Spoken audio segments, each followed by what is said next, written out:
Theories of evolution. Here we will discuss two theories, the theories of special creation and catastrophism.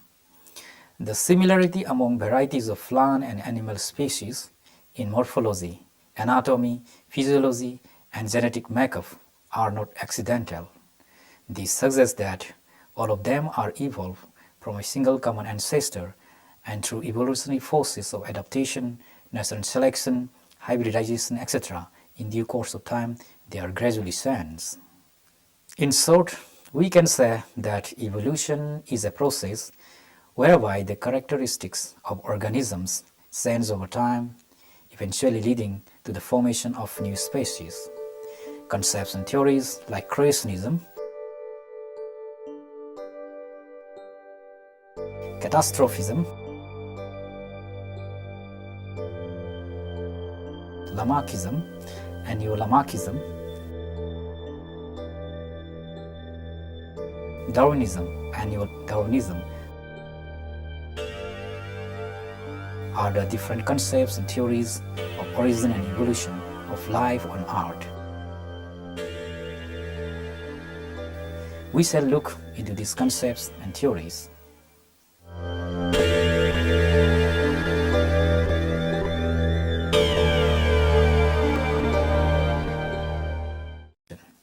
Creationism, or sometimes known as the theory of special creation, is a theory that explains about the origin of the universe and life as is accounted in the first chapter of Genesis.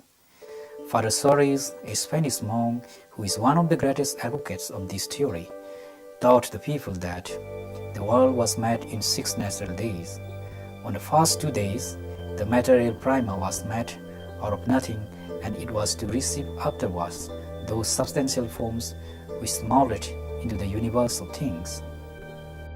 On the 3rd day, the ancestors of all living plants suddenly came up into being, full grown, perfect, and possessed of all the properties which now distinguish them, while on the 5th and 6th days, the ancestors of all existing animals were similarly caused to exist in their complete and perfect state.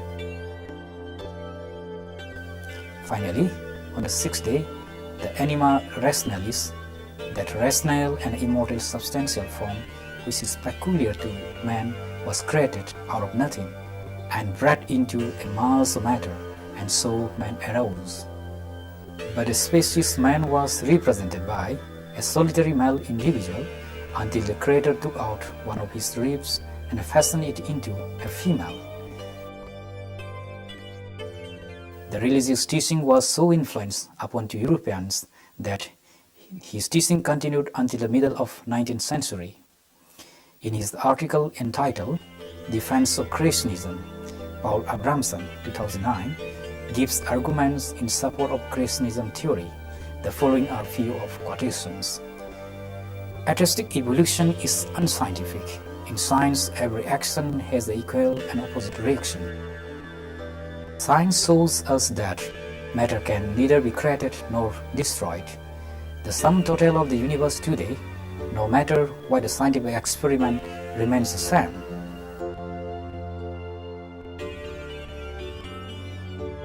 The existence of fossil fuels defies evolutionary theory, primary evidence that there was a great flood. In the western United States, many forests are at least 1,000 or 2,000 years old.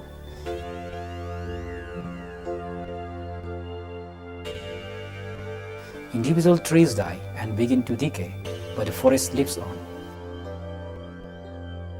Decaying vegetation adds mineral to topsoil.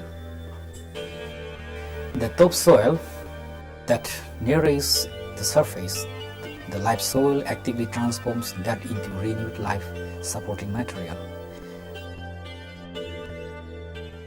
Approximately 140 years ago, after Charles Darwin published The Origin of Species in 1859, the educated Western elite decided that the modern age had arrived. God as creator could be dispensed with. They further determined that most of the Bible must be composed of fabricated or enhanced tales, not too unlike other ancient legends they wrongly taught.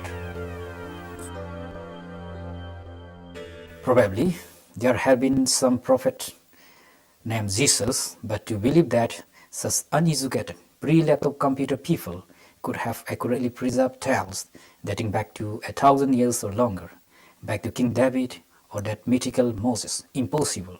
Such stories of heroism and honor, of prophecy, deceit, outnumber battle victories, and sensing moral laws could be relegated to the cultural dustbin, along with Homer's Odyssey and other ancient literary inventions. But the pure-educated Western elite soon had one problem: modern archaeology. Jesus once said that if the people did not speak up, the stones would cry out. Over the last 100 years, this is exactly what has happened. Beginning in about the 1890s through to the 1920s and later, a series of stunning Middle Eastern archaeological excavations began irrefutably proving biblical accounts of ancient lost cities, their rulers, past battles, customs, etc. Scientists who support the theory of evolution discarded the concept of creationism, is what is written in Bible are not testable and verifiable through empirical observation. On the contrary, many major religions of the world, including Hinduism, Christianism, and Islamism, believe that God created everything. However, anthropologists like Vidya-mitra in India opine that the Hindu 10 incarnation theory, thus avatar, is conformed to the theory of organic evolution. Along with this biological parallelism, thus also explain cultural parallelism of early lifestyles of people with Hindu philosophy.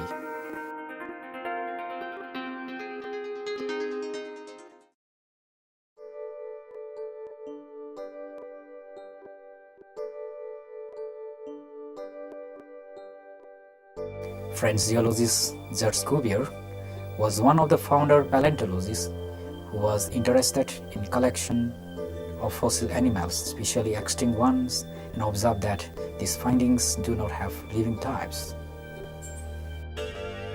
His collection and analysis of fossils leads to construct a theory, the theory of catastrophism, to account these fossils. His motivation was to explain the patterns of extinction and changes in the animal structure and forms that he and others were observing in the fossil records. Catastrophism is the idea that many of the Earth's crustal pieces, such as strata layers, erosion, fossils, etc., are formed as a result of past cataclysmic activity. According to him, the Earth had experienced many severe calamities like flood and earthquake, in which many fauna species have been destroyed. After coming back to a normal situation of its destruction, new creatures, which are relatively higher forms, replacing the old ones, are created, and what one sees as different living forms as compared to old extinct ones are not true continuity. For instance, Noah's flood had killed previous kinds of living creatures, which each were replaced by new creations, not by evolving of old ones. Catastrophism in geology is the doctrine that at intervals in the Earth's history, all living things have been destroyed by cataclysm, such as floods or earthquakes, as we have mentioned earlier, and replaced by an entirely different population. During these cataclysms, the features of the Earth's surface, such as mountains and valleys, were formed.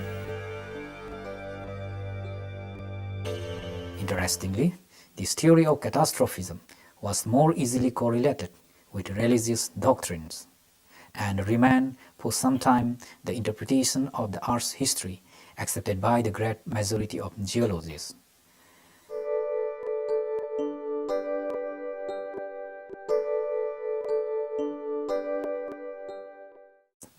Now let's see some of the empirical evidence in support of this theory of catastrophism. The following is an explanation in support of this theory of catastrophism. Catastrophism is supported by actual recorded history. Nearly 300 ancient flood legends have survived the ravishment of time. Legends of a worldwide deluge, commonly known as the Noahian flood, are found in Europe, Asia,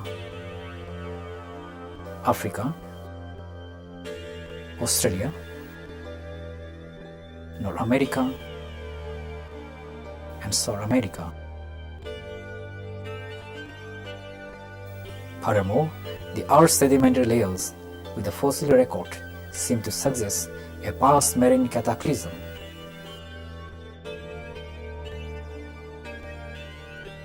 Sedimentary rocks like sandstone, siltstone, shale, limestone, etc.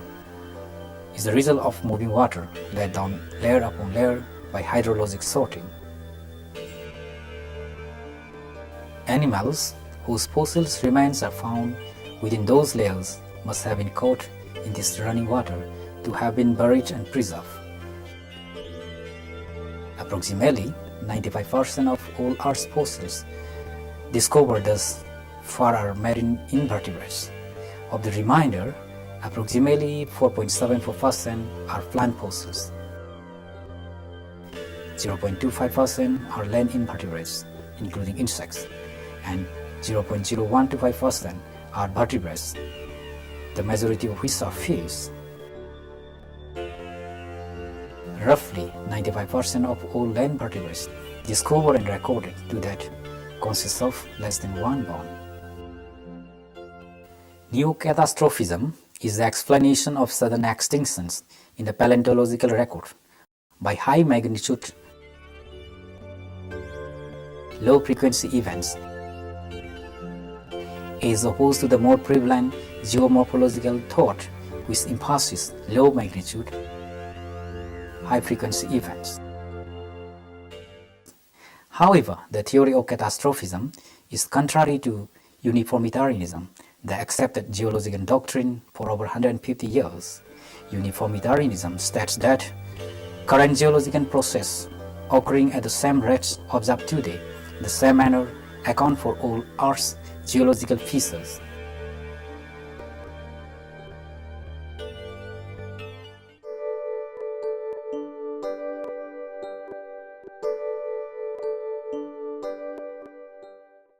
Mixing of science and religion is very argumentative question because religion is based on fact, whereas science is based on reason. The mixing of these two is just like an attempt to mix with oil and water.